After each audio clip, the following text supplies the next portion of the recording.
Praise the lord. మిత్రులారా, అందరికీ మన ప్రభువైన యేసుక్రీస్తు వారి నామంలో నిండైన వందనాలు తెలియజేస్తున్నాను. దేవుని యొక్క మహా గొప్ప కృప, మరొక నూతన దినాన్ని దేవుడు మనకు అనుగ్రహించాడు. ఆయన సన్నిధిలో చేరడానికి, ఆయన స్వరాన్ని విని మన జీవితాలను సరిచేసుకోవడానికి, మనలను బలపరుచుకోవడానికి దేవుడు మనకిచ్చినటువంటి గొప్ప అవకాశాన్ని బట్టి దేవునికి వేలాది కృతజ్ఞతలు తెలియజేస్తున్నాను. మిత్రులారా, మనం పేతురు గారు వ్రాసినటువంటి ఈ మొదటి పత్రికను ధ్యానం చేస్తూ ఉన్నాము. ఈ మొదటి పత్రికలో 3వ అధ్యాయంలో మనం ఉన్నాం. ఈ 3వ అధ్యాయంలో నిన్నటి దినాన 6వ వచనం వరకు మనం ధ్యానం చేసుకోవడం జరిగింది. ఈరోజు 7వ వచనాన్ని మాత్రమే ధ్యానం చేస్తాము. ఒకే ఒక వచనం, 7వ వచనాన్ని మాత్రమే ధ్యానం చేసుకుందాము. మొదటిగా నేను ఆ వచనాన్ని చదువుతాను. పేతురు గారు వ్రాసినటువంటి మొదటి పత్రిక 3వ అధ్యాయము 7వ వచనం. అటువలనే పురుషులారా,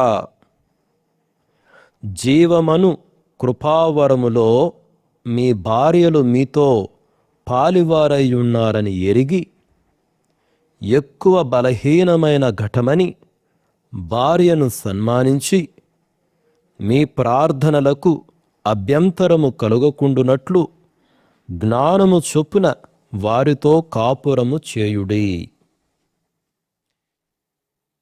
ఈ వచనంలో ఎన్నో శ్రేష్టమైనటువంటి ఆధ్యాత్మిక పాఠాలు ఉన్నాయి మిత్రులారా.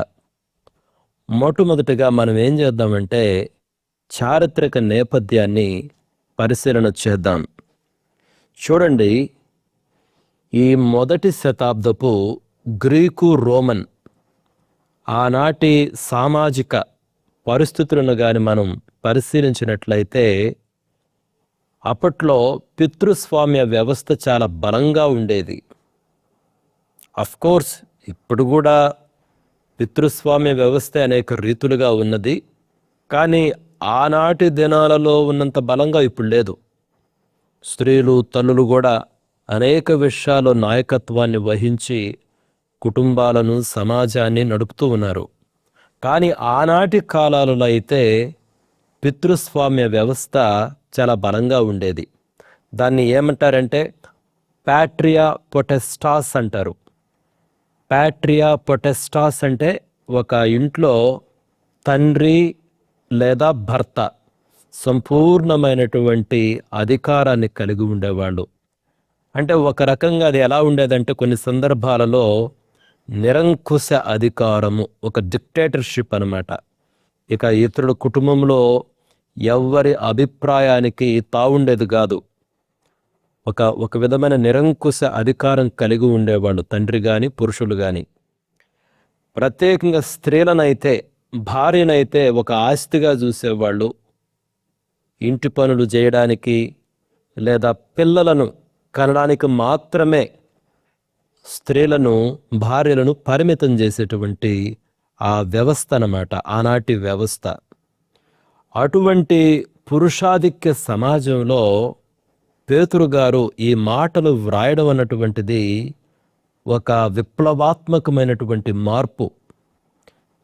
ఏ మాటలు, ఎందుకు నేను ఒక విప్లవాత్మకమైనటువంటి మార్పు అంటున్నాను? గమనించండి, 7వ వచనంలో ఒక మాట అంటారు, జీవమను కృపావరములో మీ భార్యలు మీతో పాలివారయ్యున్నారని ఎరిగి. అంటే దేవుడు అనుగ్రహించేటటువంటి రక్షణ విషయములో, ఈ నిత్య జీవము అనే విషయములో, దేవుని ప్రణాళికలలో స్త్రీలు కూడా పురుషులతో సమానులే. మీరేదో స్త్రీల కన్నా గొప్పవారు అన్నట్టు ఆలోచన చేసుకోవద్దు, ప్రవర్తించవద్దు. ఈ జీవమనే కృపావరం యొక్క విషయములో స్త్రీలు, పురుషులు ఇద్దరూ సమానులే. అందుకనే ఈ మాటలు ఒక గొప్ప విప్లవాత్మకమైన మార్పును సూచించే మాటలు అన్నమాట.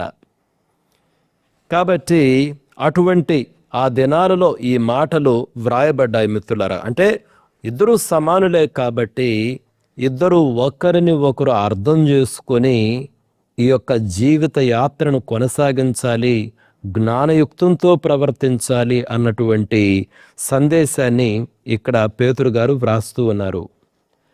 మిత్రులారా, ఇప్పుడు మనం ఏం చేద్దామంటే ఈ వచనంలో ఉన్నటువంటి ప్రాముఖ్యమైనటువంటి మాటలను పరిశీలన చేద్దాం.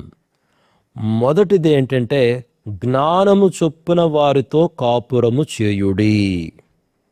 7వ వచనంలో ఆఖరి, మనకు తెలుగులో అయితే లాస్ట్ సెంటెన్స్ అనమాట, జ్ఞానము వారితో కాపురము చేయుడి.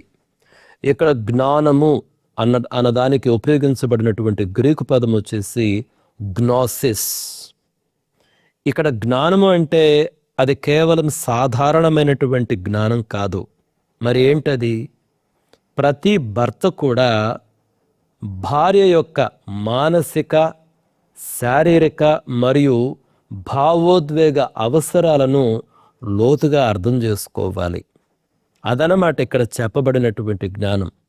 నీతో పాటు ఒక మనిషి ఉన్నారు, ఆ మనిషి యొక్క శారీరక అవసరాలను అర్థం చేసుకోండి, మానసిక అవసరాలను అర్థం చేసుకోండి, భావోద్వేగ అవసరాలను అర్థం చేసుకోండి.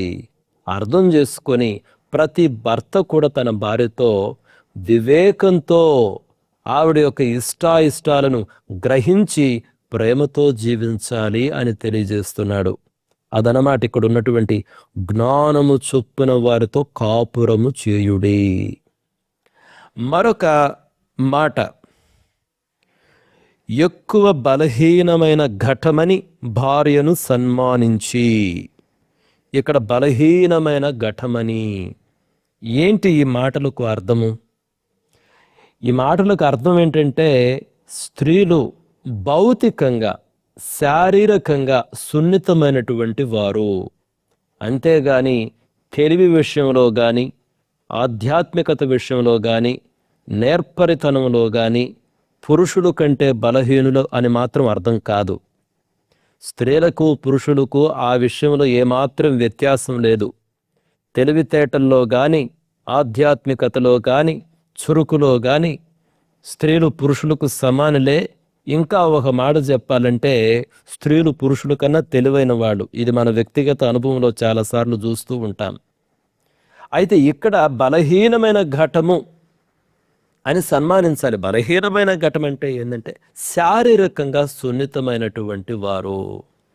కాబట్టి శారీరకంగా సున్నితమైన వారు కాబట్టి వారిని సన్మానించాలి. సన్మానించాలంటే అర్థం ఏంటి? ఒక సింపుల్ ఉదాహరణ ఇస్తాను చూడండి. ఒక ఖరీదైనటువంటి సున్నితమైన పింగాణీ పాత్ర మనం ఎంత జాగ్రత్తగా చూసుకుంటాం. ఎందుకంటే ఆ పింగాణీ పాత్ర పొరపాటున చెయ్యి జారిందంటే అది ముక్కలైపోతుంది. అది చాలా విలువైనటువంటిది. చెయ్యి జారిందంటే అది పగిలిపోతుంది. ఆ రకంగా స్త్రీ సున్నితమైనటువంటిది, శారీరకంగా పురుషులతో పోలిస్తే బలహీనమైనటువంటిది. కాబట్టి ఆవిడని సన్మానించి అత్యంత జాగ్రత్తగా, సున్నితంగా, అమూల్యంగా ఆవిడని చూసుకోవాలి. అదనమాట ఇక్కడ సన్మానించి అంటే అత్యధిక విలువని ఇచ్చి గౌరవించి ఆవిడను చూసుకోవాలి.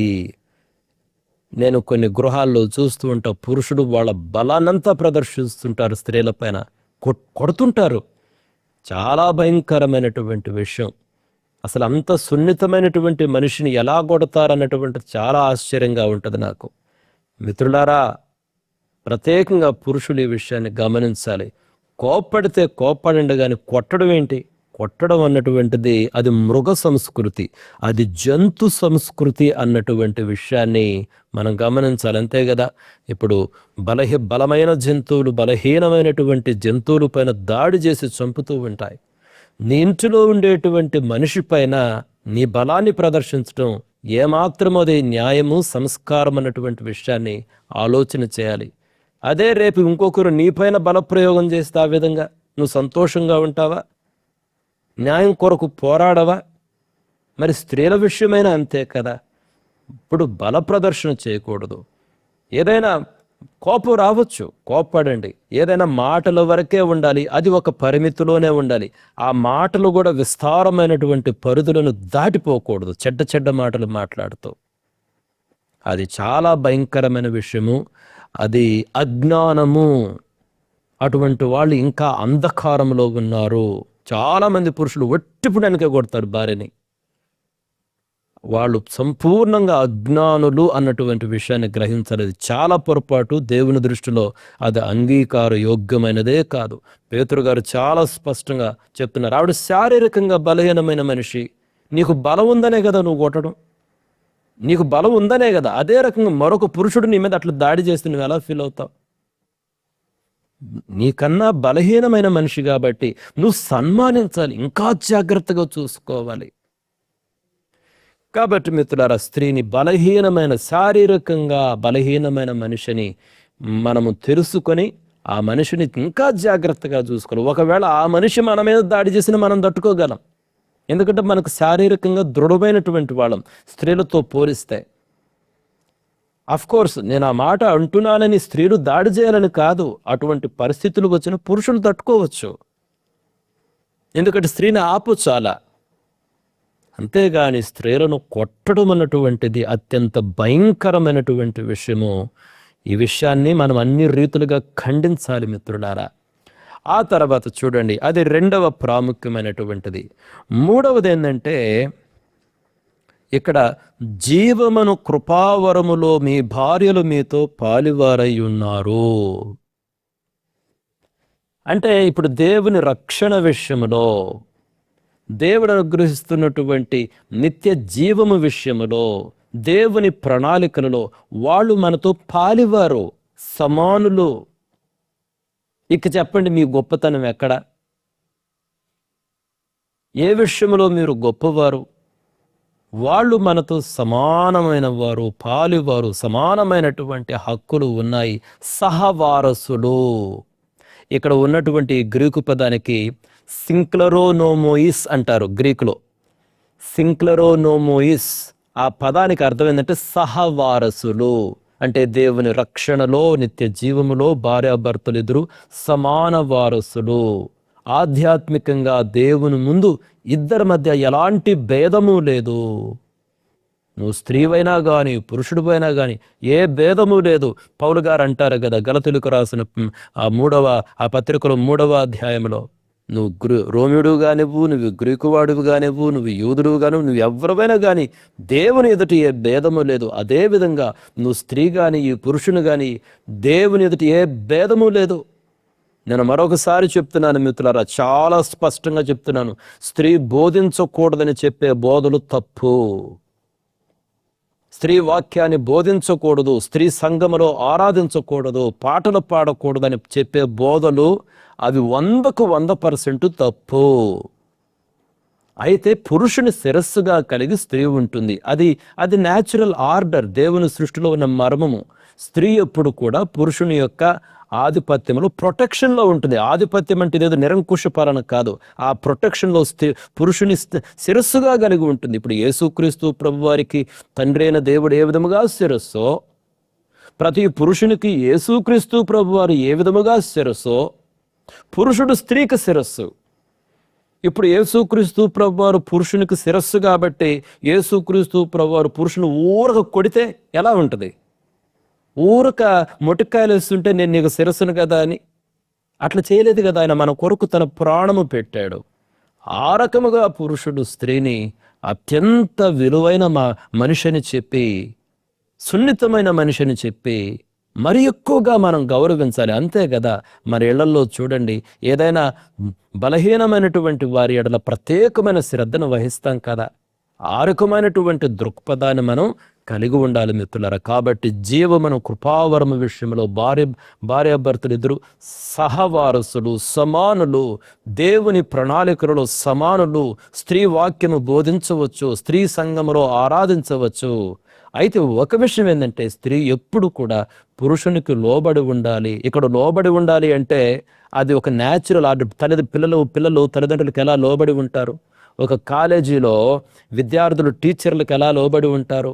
టీచర్స్ ప్రిన్సిపాల్కి ఎలా లోబడి ఉంటారు, ఆ వ్యవస్థ నడవాలంటే అది పాటించాలి. అదేవిధంగా కుటుంబ వ్యవస్థలో కూడా పురుషుడు నాయకుడు, అది వాస్తవము. స్త్రీ కానీ పిల్లలు కానీ పురుషుడు తండ్రికి లేదా భర్తకు లోబడి ఉండాలి. అదేవిధంగా పిల్లలు కూడా తల్లికి లోబడి ఉండాలి. అదేవిధంగా సంఘములోకి వచ్చేసరికి పురుషుడు శిరస్సుగా ఉంటాడు, నాయకుడిగా ఉంటాడు. అయితే అంత మాత్రం చేసి స్త్రీ వాక్యం చెప్పకూడదని కానీ పాటలు పాడకూడదని కానీ అది సంపూర్ణముగా misunderstanding of the word of God. Bible ఎక్కడటువంటి బోధ లేదు. ఏదో 1-2 సందర్భాల్లో అపోస్తలుడు కొన్ని సందర్భాలకు సంబంధించి ఆ మాటలు రాశారని చెప్పి ఆ సందర్భాన్ని వదిలేసి వాళ్ళు ఇక జనరల్ డాక్ట్రిన్గా చేస్తున్నారు. అదొక డాక్ట్రిన్ కాదు. ఆడవాడు మాట్లాడకూడదని, ఆడవాడు పాట పాడకూడదు ఒక డాక్ట్రిన్ కానే కాదు. అటువంటి బోధ లేదు. మీరు ఆదికాండం నుంచి చూడండి. దేవుని దృష్టిలో స్త్రీ అని లేదు, పురుషుడని లేదు, యూదుడని లేదు, గ్రీకు వాడని లేదు, రోమియుడని లేదు, ఏమీ లేదు. All are equal. అంటే దాని అర్థము ఒకరినొకరు గౌరవించుకోకూడదని కాదు, న్యాచురల్ ఆర్డరింగ్ని మనం పాటించాలి. మరొక ప్రాముఖ్యమైన మాట ఏంటంటే మీ ప్రార్థనలకు అభ్యంతరము కలుగకుండునట్లు. ఆ మాట చూసారా? మీ ప్రార్థనలకు అభ్యంతరము కలుగకుండునట్లు జ్ఞానము చొప్పున వారితో కాపురము చేయడం. ఏంటి దీని అర్థము అంటే అడ్డుపడడం, లేకపోతే మార్గము మూసుకొని పోవడం. అంటే ఒక్కొక్కసారి ఆలోచన చేయండి, భార్యతో గొడవ పడే మనిషి ఎప్పుడైనా దేవునితో చక్కటి సహవాసం కలిగి ఉండగలడా? అసాధ్యం. నువ్వు భార్యతో 24 hours కొట్లాడుతూ, భార్య పైన దాడి చేస్తూ, ఆవిడతో సమాధానం లేకుండా నువ్వు అసలు దేవునితో ఎలా సహవాసం కలిగి ఉంటావు? అసాధ్యమైనటువంటి విషయం. భార్యతో సహవాసము దెబ్బతింటే దేవునితో కూడా సహవాసము దెబ్బతింటుంది అన్నటువంటి విషయాన్ని గమనించాలి. అందుకనే ప్రముఖ బైబిల్ పండితుడు వారెన్ W. వీర్స్బీ అని ఒక ఆయన ఉంటాడు. ఆయన ఒక మాట అంటాడు, ఒక భర్త తన భార్యతో సరైన సమాధానము కలిగి జీవించకపోతే అతడు దేవునితో కూడా సరైన సహవాసము కలిగి ఉండలేడు. If a man is out of fellowship with his wife, he is out of fellowship with God. భార్యతో సమాధానము లేకపోతే, భార్యతో చక్కని సహవాసము లేకపోతే దేవునితో కూడా నీకు సమాధానము లేదు, సహవాసము లేదు. అందుకనే సామెతల గ్రంథములు ఏమనుంటుంది? 18వ అధ్యాయం 22వ వచనంలో, భార్య దొరికిన వానికి మేలు దొరికిను, యెహోవా కటాక్షము వానికి కలిగిన. ఆ మాట గమనించారా? భార్య దొరికిన వానికి మేలు దొరికిను. అంత మాత్రమే కాదు, యెహోవా కటాక్షము అతనికి దొరికిను. నీకు భార్య దొరికిందంటే యెహోవా కటాక్షాన్ని నువ్వు పొందుకున్నావు, నీకు మేలు దొరికింది, దేవునితో సహవాసం దొరికింది, దేవుని కృప నీకు దొరికింది, దేవుని కృపను పొందుకున్నావు. ఈ మాటలు మనం గ్రహించాలి మిత్రులారా. కాబట్టి నేను ఒక పని చేస్తాను, కొన్ని బిబ్లికల్ ఇలిస్ట్రేషన్స్ని మీ ముందుకు తీసుకుని వస్తాను. ఒకసారి సమూయేలు మొదటి గ్రంథానికి రండి.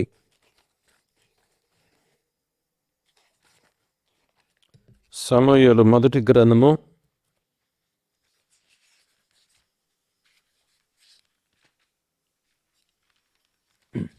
1వ అధ్యాయానికి రండి. ఈ 1వ అధ్యాయములో 8వ వచనం చూడండి.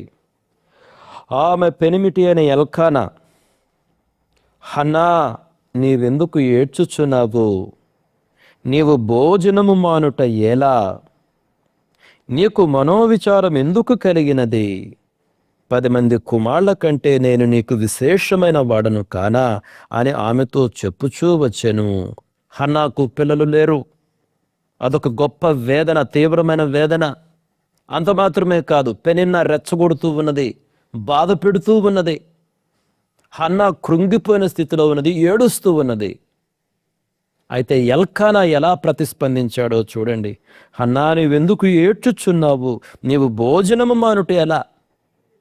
చాలామంది భర్తలు నేను గమనిస్తుంటా కదా, వాళ్ళు బాగా తింటారండి, భార్య తినిందా లేదని అడగరు.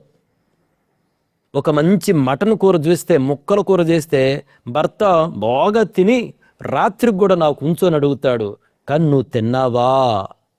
ఎప్పుడైనా పురుషుడు తెలుసుకోవాల్సింది, ప్లేటు నీ ముందున్నప్పుడు మొదట నీ తల్లిని అడగాలి, తండ్రిని అడగాలి, నీ భార్యని అడగాలి, నువ్వు తిన్నావా, నువ్వు తిన్నావా అని అడిగి ఆ తర్వాతే మన నోట్లోకి ముద్ద పోవాలి. అంతేగాని బాగా తిని నువ్వు తిన్నావని కనీసం అడగకుండా రాత్రికి కూడా నాకు ఉంచు. ఏం పద్ధతి అండి? ఏమి సంస్కారం ఇది? భార్యను గౌరవించాలి. ఆ మనిషి నీ కొరకు జీవితకాలం చేస్తుంది. మొదట నువ్వు తిన్నావా? ఒక్కొక్కసారి లేకపోయినా కానీ, తను తినకపోయినా కానీ, ఒకవేళ కూర కొంచెం ఉందనుకో, నేను తిన్నానులేండి మీరు తినండి అంటారు. అప్పుడు కూడా మనం ఆగి, లేదు నువ్వు కూడా నాతో పాటు కూర్చో, ఇద్దరము కలిసి భోజనం చేద్దాము. ఆ విధంగా కూడా నిజంగా చూడండి, హన్నా నువ్వెందుకు ఏడుస్తున్నావు? భోజనము మానుట ఎలా? నీకు మనోవిచారం ఎందుకు? 10 మంది కుమారుల కంటే నేను నీకు విశేషమైన వాడను కానా? ఎల్కానా తన భార్యను ప్రేమిస్తున్నాడు, ఆదరిస్తున్నాడు. ఆవిడ యొక్క భావోద్వేగాలను, దుఃఖాన్ని అర్థం చేసుకొని ఆవిడకి ఎంత సపోర్టివ్గా ఉన్నాడో మీరు గమనించండి. ఎల్కానా ఒక మంచి భర్త అండి. Elkanah he was a wonderful husband. ప్రతి భర్తకు కూడా భార్య యొక్క కష్ట దుఃఖాలలో, కొంతమంది ఉంటారు ఇక భార్యను తిడుతూనే ఉంటారు. మరి అదేందో, అదేవిధంగా వాళ్ళని వేరే వాళ్ళు తిడితే ఎలా ఉంటుందో. అసలు ఇంట్లో తిట్టు అనేది ఉండకూడదండి. నేను ఎప్పుడు ఒక మాట చెప్తుంటాను, ఒక ఆధ్యాత్మిక ప్రిన్సిపల్: నీ భార్య చేతిలో నువ్వు ఓడిపో, నువ్వు సంతోషంగా ఉంటావు, సంతోషంగా పరిచర్య చేసుకుంటావు. నువ్వు బయట పులైనా పర్వాలేదు, ఇంటికి వస్తే నీ భార్యనే అధికారం చెలాయించు నువ్వు. దాని అర్థము నేనేదో స్త్రీ పక్షపాతిని అని అనుకోవద్దు. నా మాటల్లో అర్థం మీరు గ్రహించాలి. నువ్వు నీ భార్యకు అధికారం ఇస్తే ఏమైందో తెలుసా? నీ భార్య నీకు లోబడి ఉంటుంది. ఆవిడను గౌరవిస్తే ఆవిడ నీకు లోబడి ఉంటుంది. నువ్వు ఆవిడని సన్మానిస్తే ఆవిడ నిన్ను ఇంకా 10 రెట్లు సన్మానిస్తుంది. కోర్స్ ఇంటికి సంబంధించిన అల్టిమేట్ విషయాలు నీదే ఫైనల్ డెసిషన్. కానీ ఇంట్లో ఏమి తినాలి, ఇంట్లో ఏ వస్తువు ఎక్కడ ఉండాలి, ఏది ఎలా నడవాలి, కంప్లీట్గా నీ భార్యకే ఇవ్వు. అది నీకు మేలు, నీకు ఆరోగ్యము. నీ ఇల్లు ఏ ఇంట్లో అయితే స్త్రీ సంతోషంగా ఉంటుందో, గౌరవించబడుతుందో, ఆ ఇల్లు అభివృద్ధి చెందుతుంది. ఆ ఇంట్లో నెమ్మది ఉంటుంది. ఏ ఇంట్లో అయితే స్త్రీ గౌరవించబడదో ఆ ఇంట్లో నెమ్మది ఉండదు, సంతోషము ఉండదు. ప్రతి ఇంట్లో స్త్రీ గౌరవించబడాలి. అత్యంత ప్రాముఖ్యమైన స్థానం స్త్రీకి ఇవ్వాలి. మిత్రులారా, నేను పదే చెప్తున్నాను, ఈ విషయాన్ని అనేక సంవత్సరాల నుంచి చెప్తున్నాను. నీవు నీ భార్యను గౌరవించు, ప్రముఖమైన స్థానమేమో. ఆవిడ చెప్పినట్లే చేయి అన్ని విషయాల్లో. అది నీకు మేలు, అది నీకు ఆరోగ్యకరం, అది దేవునికి ఇష్టము. దాని అర్థం నువ్వేదో ఆవిడ నాయకత్వంలో ఉన్నావని కాదు, నువ్వు ఆవిడని గౌరవిస్తున్నావు, సన్మానిస్తున్నావు అని అర్థం చేసుకో. కాబట్టి ఎల్కానా ఒక మంచి భర్త అండి. ఆ తర్వాత ఆదికాండం 25వ అధ్యాయానికి రండి. ఆదికాండం 25వ అధ్యాయం రండి. ఆదికాండం 25వ అధ్యాయము 25వ అధ్యాయంలో 21వ వచనం చదువుతున్నాను. ఇస్సాకు భార్య గొడ్రాలు గనుక అతడు ఆమె విషయమై యెహోవాను వేడుకొనెను. యెహోవా అతని ప్రార్థన వినను గనుక అతని భార్య అయిన రిబ్కా గర్భవతి ఆయనను. ఇస్సాకు ఎంత మంచి భర్త అండి. రిబ్కా యొక్క వేదనను అర్థం చేసుకున్నాడు. ఇస్సాకు రిబ్కా కొరకు ప్రార్థిస్తున్నాడు. ఒక భర్త తన భార్య కొరకు ప్రార్థిస్తున్నాడు అంటే, ఒక భర్త తన భార్య కొరకు ప్రార్థిస్తున్నాడంటే ఆ భర్త తన భార్య యొక్క వేదనను అర్థం చేసుకున్నాడు. విరిగి నలిగిన తన హృదయాన్ని అర్థం చేసుకున్నాడు. ఆవిడ దుఃఖాన్ని అర్థం చేసుకున్నాడు. ఎంత వండర్ఫుల్ హస్బెండ్ అండి. ఇంకా గొప్ప విషయం ఏంటంటే, దేవుడు ఇస్సాకు ప్రార్థన ఆలకించాడు. దేవునికి ఇష్టం అది. దేవునికి ఇష్టమైన ప్రార్థన. ఒక భర్త తన భార్యను ప్రేమిస్తూ తన భార్య కొరకు ప్రార్థన చేస్తే ఆ ప్రార్థన దేవునికి ఇష్టమైనటువంటి ప్రార్థన. చాలా సంతోషకరమైనటువంటి విషయము. అదేవిధంగా ఆదికాండము 33వ అధ్యాయానికి రండి. ఆదికాండం 33వ అధ్యాయంలో 13వ వచనం చూడండి. అతడంటే యాకోబు ఏశావుతో అంటున్నాడు, నా యొద్దనున్న పిల్లలు పసిపిల్లలనియు గొర్రెలు మేకలు పశువులు పాలుచున్నవి అనియు నా ప్రభువుకు తెలియను. ఒక్క దినమే వాటిని వడిగా తోలిన ఎడల ఈ మంద అంతయు చచ్చును. నా ప్రభువు దయచేసి తన దాసునికి ముందుగా వెళ్ళవలను. నేను నా ప్రభువునొద్దకు సేయూరునకు వచ్చు వరకు నా ముందరనున్న మందలు నడువగలిగిన కొలది, ఈ పిల్లలు నడువగలిగిన కొలదని వాటిని మెల్లగా నడిపించుకొని వచ్చేదని అతనితో చెప్పాను. ఇక్కడ యాకోబు యొక్క మాటలు చూడండి, ఎంత చక్కగా ఏశావుతో చెప్తున్నాడు. నా దగ్గరున్న పిల్లలు పసిపిల్లలనియు. వాస్తవంగా ఇక్కడ ఏశావు యొక్క భార్యలు, పిల్లలు, పశువులు, మందలు, వాటన్నిటి గురించి యాకోబు ఎంత కేర్గా మాట్లాడుతున్నాడు చూడండి. తన అన్నతోటే, అన్న మేము వస్తాము, అయితే ఒక్క రోజులోనే వీళ్ళందరూ నేను నడిపించలేన్న. అంటే కుటుంబంలో ఉన్నటువంటి ఆ పసిపిల్లల గురించి, ఆ చిన్న చిన్న మందల గురించి ఎంత కేర్ఫుల్గా మాట్లాడుతున్నాడు, ఎంత అబ్జర్వేషన్ కలిగి ఉన్నాడో. అంటే దాని అర్థం ఏంటి? తన భార్యల విషయం కూడా, వాళ్ళు బలహీనులు, పసిపిల్లలు బలహీనులు. అదే ఇక్కడ పేతురు గారు చెప్తున్నారు, మీ భార్యలు బలహీనమైన ఘటాలు, సున్నితమైనటువంటి వారు. వాస్తవంగా యాకోబు గారు ఇక్కడ భార్యలన్న పదం ఉపయోగించకపోయినా బలహీనమైనటువంటి పిల్లల గురించి, బలహీనమైనటువంటి మందల గురించి మాట్లాడుతున్నాడు. అంటే గృహములో ఎవరు బలహీనలో వాళ్ళకి ఎక్కువ అటెన్షన్ పే చేస్తున్నాడు, ప్రాధాన్యతనిస్తున్నాడు. వారిని బట్టి తన షెడ్యూల్స్ని వేసుకుంటున్నాడు యాకోబు. అంటే తప్పకుండా యాకోబు తన భార్యను ఎంత ప్రేమించి ఉంటాడో ఆలోచన చేయండి. ప్రతి పురుషుడు మనం ఏదైనా ఒక పని చేసేటప్పుడు, ఒక ప్రణాళిక రూపొందించేటప్పుడు స్త్రీలను, బిడ్డలను మనం పరిగణనలోనికి తీసుకొని మనము ప్రణాళికలు రచించాలి మిత్రులారా. ఆఖరిగా మరొక విషయాన్ని చెప్తాను చూడండి. ఎఫెసీయులకు రాసిన పత్రిక 5వ అధ్యాయానికి రండి. ఎఫెసీయులకు రాసినటువంటి పత్రిక పౌలు గారు 5వ అధ్యాయము 25వ వచనం చూడండి. పురుషులారా మీరును మీ భార్యలను ప్రేమించుడే, అటువలే క్రీస్తు కూడా సంఘమును ప్రేమించి అది కళంకమైనను ముడత అయినను అట్టిది మరి ఏదైనను లేక పరిశుద్ధమైనది గాను నిర్దోషమైనది గాను మహిమగల సంఘముగాను ఆయన తన ఎదుట దానిని నిలవబెట్టుకొనవలనని వాక్యముతో ఉదక స్నానము చేత దానిని పవిత్రపరచి పరిశుద్ధపరచుటకై దాని కొరకు తను తాను అప్పగించుకొనెను.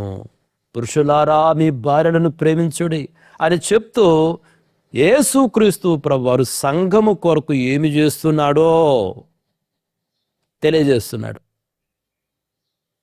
నేను ఎప్పుడు మీకు చెప్తుంటాను, మీరు మీ భార్య కొరకు ఏం చేస్తున్నారు. నేను చాలాసార్లు మీకు చెప్పాను, ఆ విషయాలు చెప్పడానికి నేను సిగ్గుపడను, ఎందుకంటే అవి శ్రేష్టమైనటువంటి విషయాలు.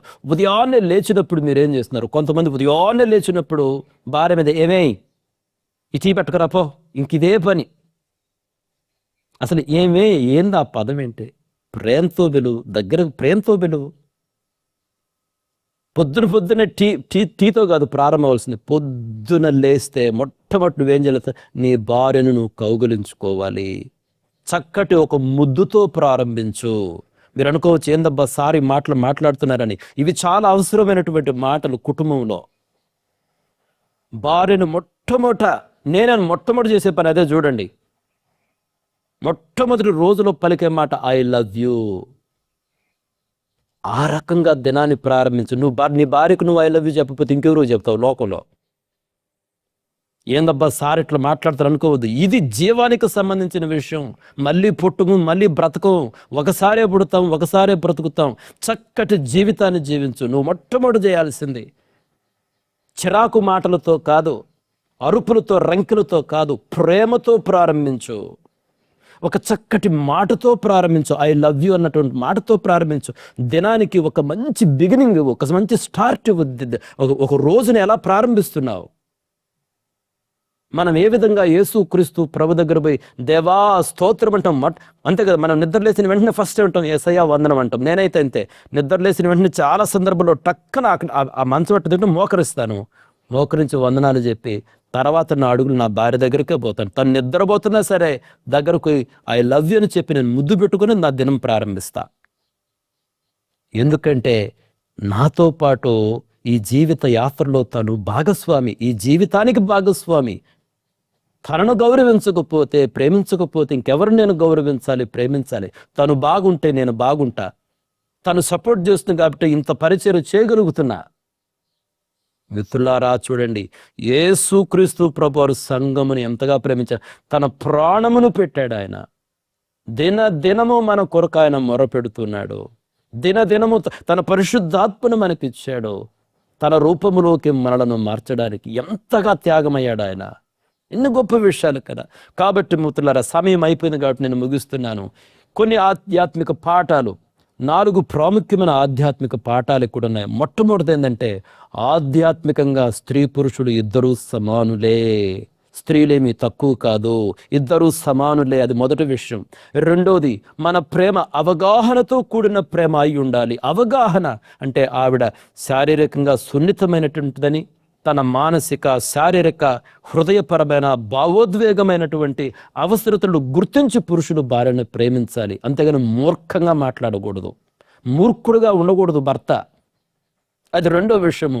మూడో విషయము, భార్యతో చక్కటి సహవాసం ఉంటే నీ ప్రార్థనా జీవితము, దేవుని ఆధ్యాత్మిక జీవితం బాగుంటుంది. భార్యతో నీకు సరైన సహవాసం లేకపోతే నీ ప్రార్థనా జీవితం బాగుండదు. 4వది, అత్యంత ఇంపార్టెంట్, బాధ్యతాయుతమైనటువంటి నాయకత్వం కలిగి ఉండాలి. బాధ్యతాయుతమైన నాయకత్వం అంటే యేసుక్రీస్తు ప్రభువు బాధ్యత వహించి సంఘము కొరకు తాను మరణించాడు. ఒక గొప్ప నాయకుడు ఆ రకమైనటువంటి నాయకత్వాన్ని మనం కలిగి ఉండాలి. కుటుంబంలో ప్రతి ఒక్క అవసరత తెలుసుకోవాలి. అది బాధ్యత. త్యాగపూరితమైనటువంటి ప్రేమను, భద్రతను మనం అందించాలి భార్యకి. భార్య ఎప్పుడు నా భర్త నన్ను ప్రేమిస్తాడో, నా భర్త నన్ను ప్రేమిస్తాడు, నా గురించి కేర్ తీసుకుంటాడు అన్నటువంటి చక్కటి ఆలోచన కలిగి ఒక భార్య ఉండాలి. అంతేగాని ఇదిగో వస్తున్నాడు, ఇక నన్ను తిడతాడు, రోజంతా తిడతానే ఉంటాడు, ఏ రోజు నన్ను పట్టించుకోడు, ఈ రకమైన ఆలోచన ఉంటే ఆ మనిషి బ్రతకగలదా? జీవితకాలం ఎట్లా బ్రతుకుతుంది?